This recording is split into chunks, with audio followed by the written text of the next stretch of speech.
안녕하십니까. 한우 초음파기술연구소 대표 정직입니다. 한우 산업이 요즘 호황을 이루고 있는데요. 반면에 또 내년이 걱정되는 것도 사실입니다. 따라서 제 나름대로 한우 산업 전반에 대한 현황과 향후의 전망, 그리고 대응 전략과 그에 따른 기대 효과에 대해서 간단히 한번 정리해 봤습니다. 우선 비유구 생산성 현황입니다. 통계청 자료에 의하게 되게 되면은 작년에 비오고 두당 평균 수익額약 한 940만 원, 그로 인한 저희가 가져오는 두당 소득은 약 120만 원, 그 다음에 순수익은 두당 한 58만 원. 저희가 사실은 많은 어떤 수익가격에 비해서 많이 남지 않는 그런 상황으로 여겨집니다. 가장 큰 주 원인은 생산비의 대부분을 차지하고 있는 가축비, 즉 송아지와 사료값이 약 한 87, 8% 차지하는 데 원인이 있다고 보여집니다. 아마 향후 한우 비육농가가 생존 전략을 짜는 데 있어서 이렇게 중요한 큰 비중을 차지하게 하는 원가 절감 부분에 관심을 가져야 되지 않을까 싶기도 합니다. 이어서 번식후 생산성을 살펴보겠습니다. 작년도 번식후 두당 수직 가격은 총 82만 원 정도 됐고요. 그 다음에 이로 인해 가져오는 순수익은 두당 51만 8천 원, 한 52만 원 돈 됐습니다. 참고로 번식후 농가에 있어서 역대 가장 좋은 어떤 생산성을 가져오고 있는 상황입니다. 다음으로 한우 산업 전망에 대해서 살펴보도록 하겠습니다. 한우 산업 전망을 진단할 수 있는 여러 가지 관련 요소들이 있는데, 가장 먼저 사육두수와 그 다음에 소고기 소비량의 현황을 기준으로 살펴보도록 하겠습니다. 우리 국민 1인당 소고기 소비량은 현재 약 13kg에서 향후 한 14kg 정도까지 짧게 아마 증가하지 않을까 이렇게 보고 있습니다. 사육두수는 현재 약 한 320만 두에서 한 2020년도에는 한 340만 도까지 아마 늘어나지 않을까 이렇게 보고 있습니다. 단순히 수요와 공급 차원에서 본다면 소비량이 늘어나는 만큼 그 다음에 공급량이 늘어나기 때문에 큰 문제가 되지 않겠느냐라고 안심할 수 있는데요. 염려되는 부분들은 수입시국의 부분입니다. 현재 한 42만 원 통 연간 수입해 오고 있는데, 이 부분들이 특히 2025, 6, 6, 7 이때를 기점으로 수입 자유화되는, 관세가 제로화되는 이 시점에 수입 그 물량이 아마 42만 톤을 훨씬 뛰어넘지 않겠냐. 그렇다면은 소비량 증가로 오는 한우 농가의 실질적으로 어떤 소득 효과는 아마 미미하지 않겠느냐. 그래서 단순한 사육두수 소비량으로 봤을 경우는 향후 전망을 결코 낙관할 수는 없는 상황인 것 같습니다. 두 번째로 한우 산업 전망에 있어서 여러 가지 한우 농가들에게 원가의 어떤 증가를 가져오게 되는 요인들이 좀 만만치 않습니다. 대표적으로 이미 지나가긴 했습니다만, 무허가 축사 적법화라든가 친환경 축산, 그 다음에 동물복지, 이 모든 부분들은 이런 규제화되어 있는 이런 부분들은 한우 농가들한테 추가적인 시설 확보라든가 그 다음에 환경 개선 등의 원가를 좀 이렇게 상승시켜야 되는 요인들이 되고요. 더불어 요즘 특히 유가가 상당히 국제 유가가 이제 만만치 않은 상황인데요. 우리 특히 생산비 중에 사료값 같은 경우는 국제 곡물가와 국제 운송비에 해당하는 유가 등에 상당한 영향을 받고 있거든요. 뿐만 아니라 이제 국제 환율 또한 상당히 이 원가에 영향을 미치게 되는데, 이러한 여러 가지 무허가 축사 적법화라든가 동물복지, 그다음에 친환경, 그다음에 국제 유가라든가 국제 곡물가의 변동, 결코 여러 가지 이제 기후 변화 등과 관련돼 가지고서 만만치 않게 한우 농가들의 어떤 생산성의 원가 상승의 요인으로 작용할 거로 염려되고 있는 상황입니다. 그다음에 세 번째로 전망과 관련해 가지고서 한우 농가들의 많은 좀 고뇌와 고민, 그 다음에 노력을 요구하는 부분들인데, 이것도 직간접적으로 어떤 원가하고도 직간접 요인이 되지 않을까 싶습니다. 소비자들은 한우 농가들의 기존의 고기 플러스 새로운 품질을 요구하고 있습니다. 좀 더 부드러운 고기라든가, 그 다음과 특히 건강과 관련되어 있는 올레인산이라든가 오메가3, 이런 건강육 관련돼서 소비자는 지속적으로 요구하고 있습니다. 한우 농가 입장에서 추가적인 부가가치를 아마 얻을 계획을 한다면 아마 이런 소비자들의 트렌드 욕구를 갖다 충족시켜주지 않고서는 추가적인 이익 창출이 어렵지 않을까 이렇게 보여집니다. 더불어 요즘 동물복지와 관련돼 가지고서 상당히 이제 민감하게 대두되고 있는 키워드가 몇 개 있는데 대체육입니다. 그 중에서 특히 최근 부각되고 있는 배양육입니다. 이 대체육이나 배양육은 기존에 저희가 소 도축을 통해서 얻는 고기 단백질이 아니라 콩이라던가 이런 어떤 식물성 원료를 토대로 해서 일종의 재구성육, 가공육, 모조육을 만드는 경우입니다. 지금까지 대부분이 식용유와 올리브유, 아몬드 등을 이용해서 만드는 대체육을 식물성육, 그 다음에 제4의 고기라고도 하는데 이거 이제 위주로 발전되어 왔었는데요. 최근 들어와서 직접 소의 체세포를 띄 가지고서 어마어마한 어떤 규모의 배양기에서 배양을 해서 거의 저희가 이제 도축육과 유사한 형태의 어떤 그런 고기를 생산한 이런 개발이 전 세계적으로 활발히 진행되고 있습니다. 이런 부분들이 만약에 쉽게 아마 현실화되기는 어렵겠지만 이런 부분들이 만약에 현실화된다 하게 되게 되면 우리 한우 농가들 물론 더 나아가서는 축산물 전체까지 확대될 수 있겠지만은 어떤 상당히 아마 뭐랄까요 입지가 아마 줄어들지 않을까 이렇게 염려되고 있습니다.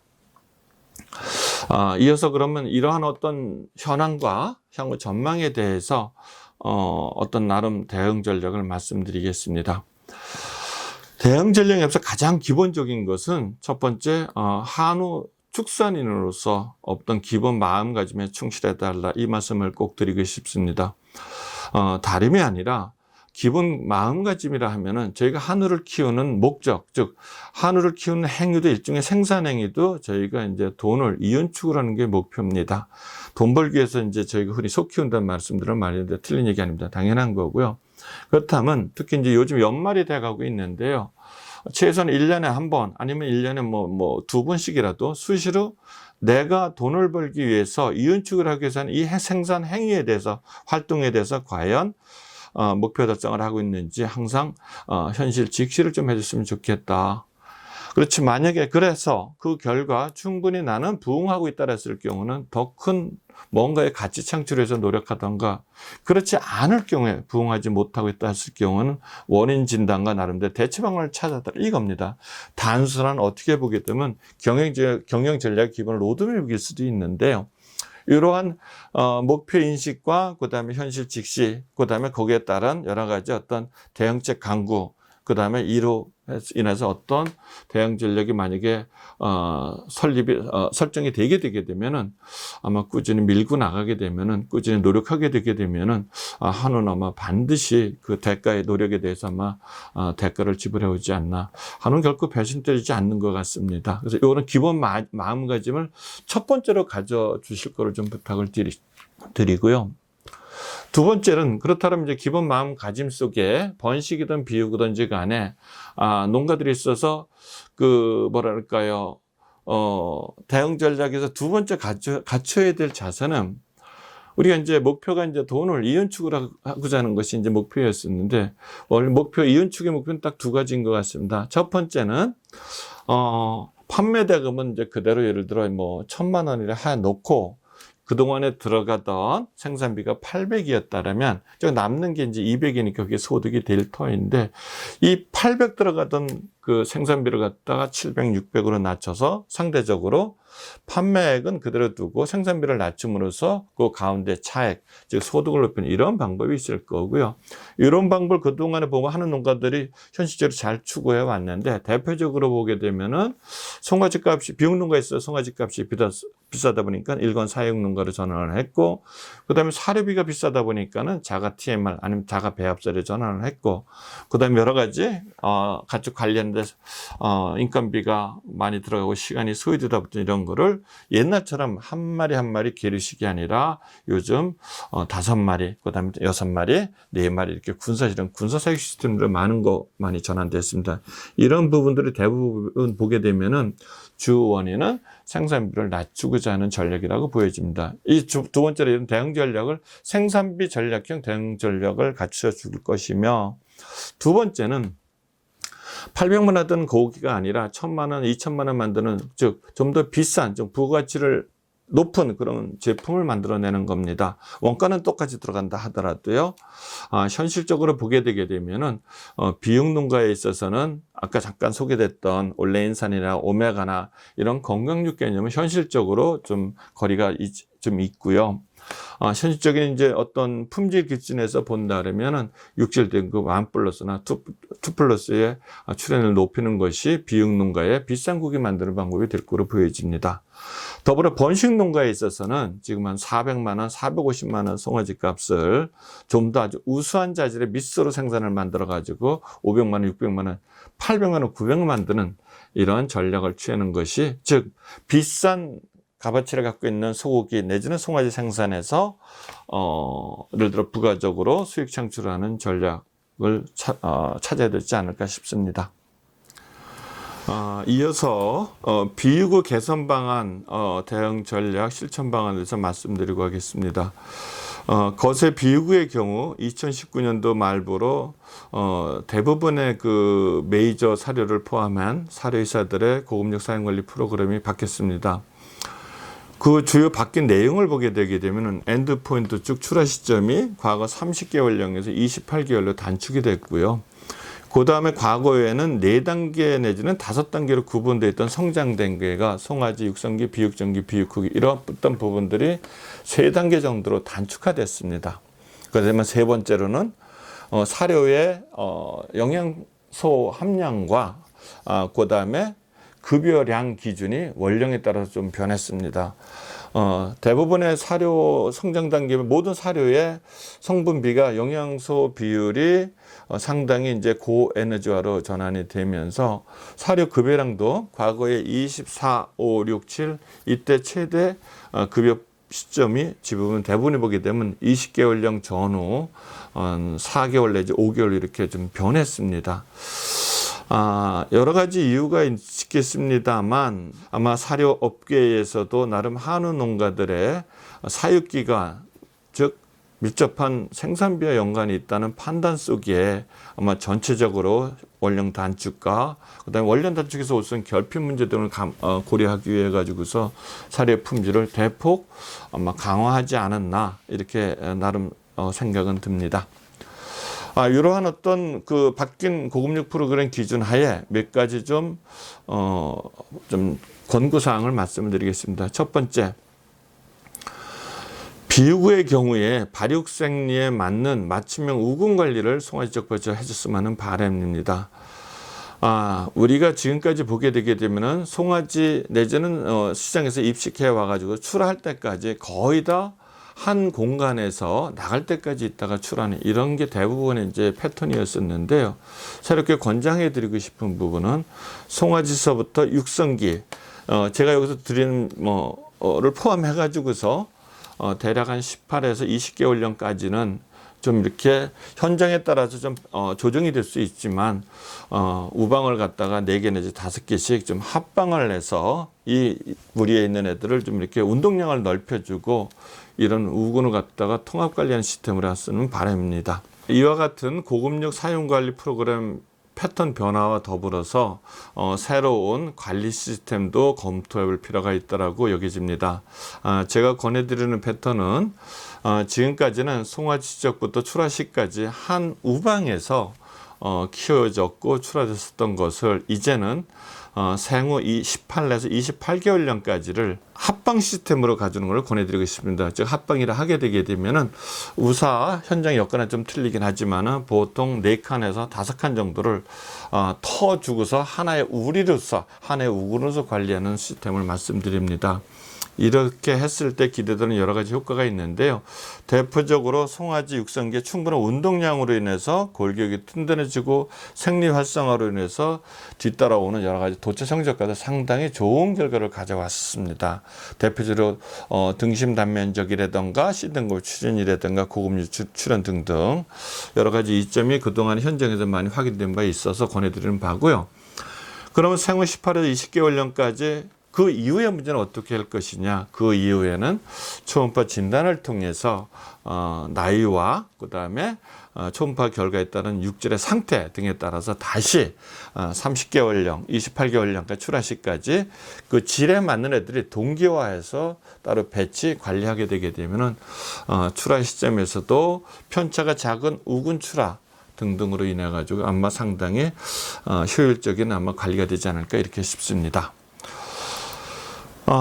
이러한 관리 패턴 속에서도 꼭 더불어 지켜야 될 부분은 올바른 사료 급여 관리 부분입니다. 2019년 이전이냐 19년 이후도 마찬가지지만 내가 기준으로 삼고 있는 특정 사료가 있다면 특정 사료 고급육 프로그램이 있다면 그걸 기준으로 해서 성장 단계별 즉 원령별 권장 사료 종류는 그거 선택해 주시고 다만 급여량 부분은 플러스 알파라는 부분이 있습니다. 그래서 즉 뭐냐면은 소의 몸집의 발육 상태를 감안해서 통상적으로 아마 좀 더 증량급여 쪽이 많은데요.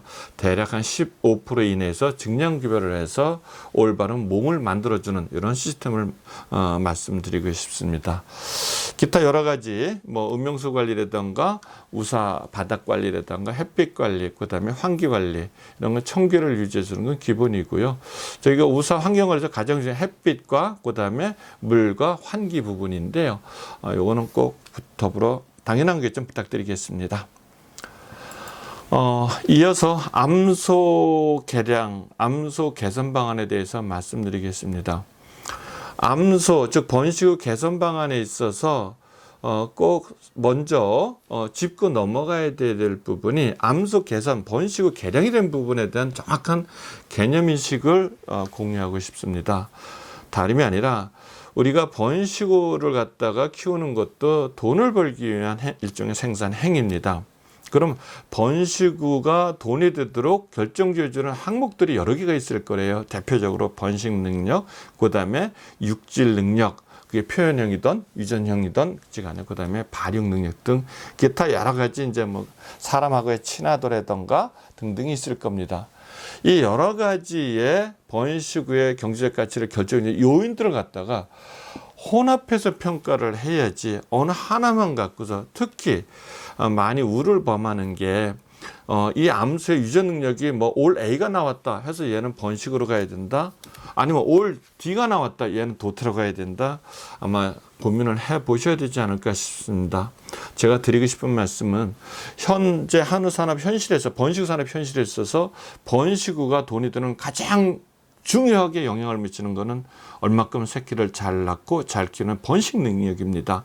아마 그 다음에 자질이 좋으네 아니네 육질에 대한 부분이겠죠. 그 부분일 거고요. 기타 여러 가지 체형이라던가 후구의 발육 정도 아마 이렇게 아마 비중에 좀 가지 않을까 이렇게 보여집니다. 그래서 마찬가지로 암소의 평가에 있어서 가장 중요한 거는 얼마만큼 새끼를 잘 낳고 잘 키우냐 부분일 거고요. 두 번째로 그 암소가 갖고 있는 후대에 늘릴 수 있는 능력, 그러니까 저희가 이제 육질 능력이라고 이렇게 보시면 되는데 저희가 유전 능력이라고 표현할 수도 있고요. 일반적으로 EPD 표현을 많이 하는데 그거 외에 초음파들을 통해서 보는 표현형도 있습니다. 각각이 갖고 있는 의미가 좀 다르긴 한데 제 입장에서는 초음파로 보는 표현형에 대해서 말씀을 드리겠습니다.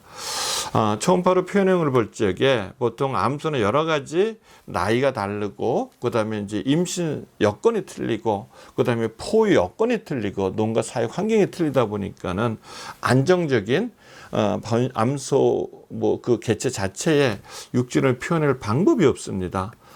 그동안의 초음파가 대부분 현행 등급 판정 부인 제13형 제1유치 사이에서 이루어졌는데요. 그것뿐만이 아니라 6, 7번 이제 어깨 등심 쪽인데 이쪽이라던가 우둔 쪽 같이 초음파 진단 행위를 통해서 이 개체 좀 골고루 좀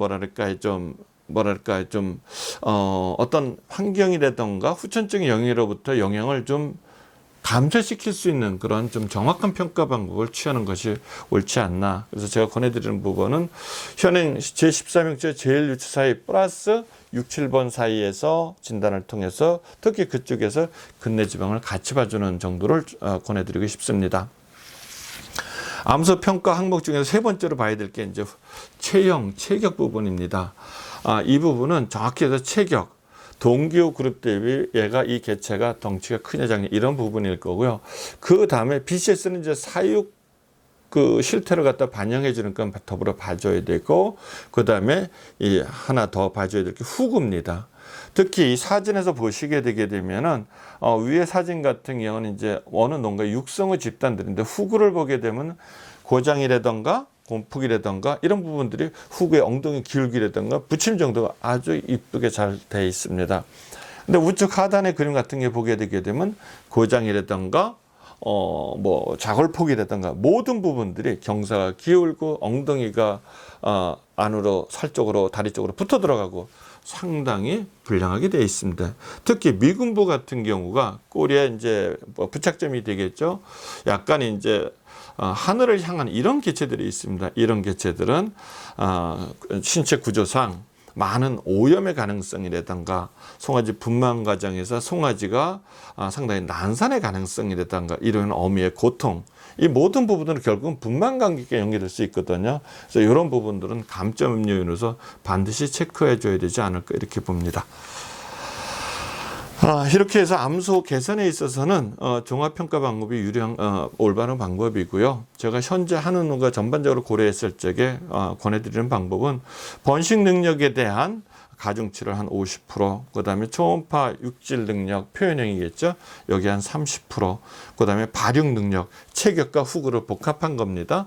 여기서 한 20% 정도를 넣고, 플러스 기타 여러 가지 농가만이 갖고 있는 정보, 이 개체가 친하다, 아니면 성격이 개팍하다, 아니면 농가만이 갖고 있는 상황 등을 고민을 해서 어쨌든 간에 종합 점수를 매겨서 순위를 매긴 다음에, 그 다음에 농가 입장에서 권해드리고 싶은 거는 암소 개량이라 하게 되면 도태 개념이고요. 통상적으로 하위 연간 15%씩 이렇게 도태하는 것을 권해드리고 싶습니다. 다만 이 15% 도태라는 부분은 농가 상황에 따라서 여러 가지 이제 뭐 공간이 많다던가 내년 뭐 한 5, 6개월 뒤에 뭐 목돈이 필요하던가 이런 상황에 따라서 이게 재료가 될 수도 있고, 요게 예를 들어 30% 늘어날 수도 있고, 이건 도태폭은 농가 상황에 맞게끔 적절히 조절하면 될 것 같습니다.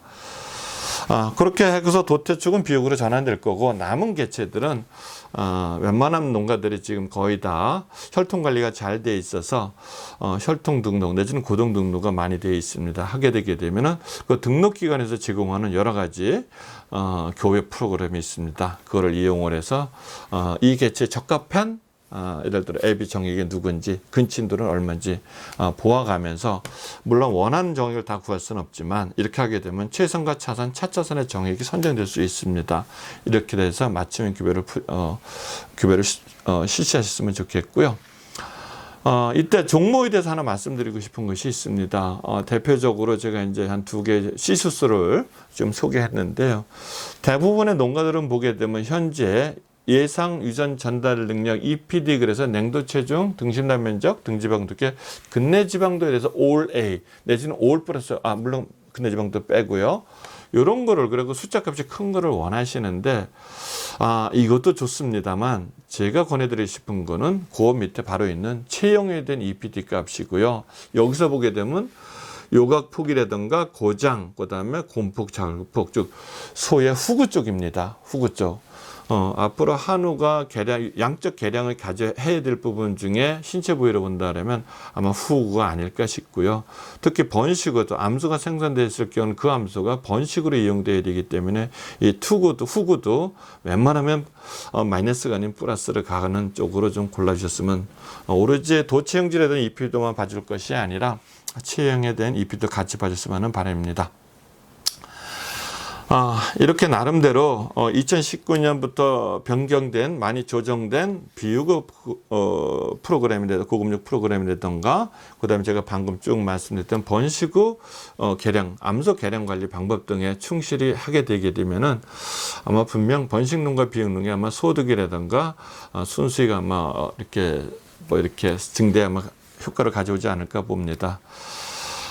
번식 농가에 있어서는 당연히 아마 비싼 송아지를 통해서 지금의 가격보다 더 비싼 송아지를 아마 얻을 수 있지 않을까 이렇게 보여지고요. 비육 농가에 있어서는 당연히 좀 더 예를 들어 근내지방 1단계를 개량했을 때는 두 당만 30만 원, 그 다음에 면적 1cm 제곱을 더 개량했을 때는 한 36,000원 두 당입니다. 등지방 두께 1mm를 개량했을 두 당 한 18,000원 이런 이제 숫자값이 나왔었는데 어쨌든지 간에 이런 고급력 사인 관리를 통하던 그 다음에 이제 암석 개량을 통하든지 간에 번식 농가, 비육 농가에 분명 소득이 아마 더 되지 않을까 이렇게 봅니다. 마지막으로 당부 말씀드리겠습니다. 이제 한우 농가가 좀 더 많은 소득, 그 다음에 순수익 창출을 위해서는 발상의 전환이 좀 필요할 거로 보여집니다. 요거는 우리 소고기 부위 중에 하나인데요. 차돌박이의 변신, 이렇게 제 나름대로 이름을 붙였는데, 국내 뭐 축협 프라자와 일본의 뭐 주점에 들렸을 때 사진을 담아왔습니다. 국내 모축협 프라자에 갔더니 이런 차돌배기를 마트에서 그냥 대패밥 냉동으로 봉지에 싸가지고서 이렇게 판매되는 게 아니라 이렇게 하나의 샤브샤브로 단품 메뉴로 출시를 했고 판매를 하더라고요. 또 하나는 일본에 갔더니 이제 주점이었었는데요. 맥주 안주로 이렇게 방울토마토하고 야채하고 해서 드레싱하는 이런 재료 나왔습니다. 그래서 제가 추가적으로 부가가치를 높이기 위해서 물론 소고기의 품질을 높이고 원가를 절감하는 거 앞에서 말씀드렸는데 그 외에 저희가 또 다른 어떤 방법을 찾고자 하는 노력이 필요하다라고 보여지고요. 요거는 이제 뭐 다른 경우지만 벌꿀의 예와 공중 화장실 세면대 예입니다. 우리 한국 양봉조합에서 어느 땐가 벌꿀이 어마어마하게 생산이 됐고 많은 생산을 위해서 가격이 떨어진 이런 상황이 벌어지다 보니 판매 촉진을 위해서 썼던 방법이 저희가 국내 커피, 인스턴트 커피 같은 색깔과 뉘앙스가 거의 비슷한데요. 이런 일회용 꿀잔을 만들어 가지고서 판매를 하는 걸 봤습니다. 그리고 오른쪽의 사진은 저희가 이제 이쁜 어떤 미장원 사진이 아니라 경부고속도로 어느 휴게소에 들렸었는데요. 남자 화장실의 세면대 부분입니다. 그동안에 저희가 갖고 있던 벽형의 일자형의 그런 어떤 세면대에서 이렇게 이쁜 조명 아래서 손을 씻게끔 이렇게 만들었습니다. 이 또한 마찬가지로 벌꿀을 많이 팔기 위해서 하나는 지나가는 손님들이지만 우리 휴게소에 많이 끌어들이기 위해서 결국 이거는 더 많은 수익 창출을 해서 나름대로 썼던 아마 그런 노력들이 아닌가 이렇게 싶습니다. 끝으로 관심과 기록 부탁드리겠습니다. 기록되지 않은 것은 기억되지 않는다는 말이 있더라고요. 기억되지 않은 거는 저희가 실천도 할 수 없고 저희한테 지식이 될 수도 없는 거고요. 그렇지 않는다면 저희한테 결코 어떤 결과물로 돌아올 수 없는 거죠. 그래서 시발점이 될 수 있는데요. 관심을 가져야 되고요. 기록 좀 부탁드리겠습니다. 감사합니다.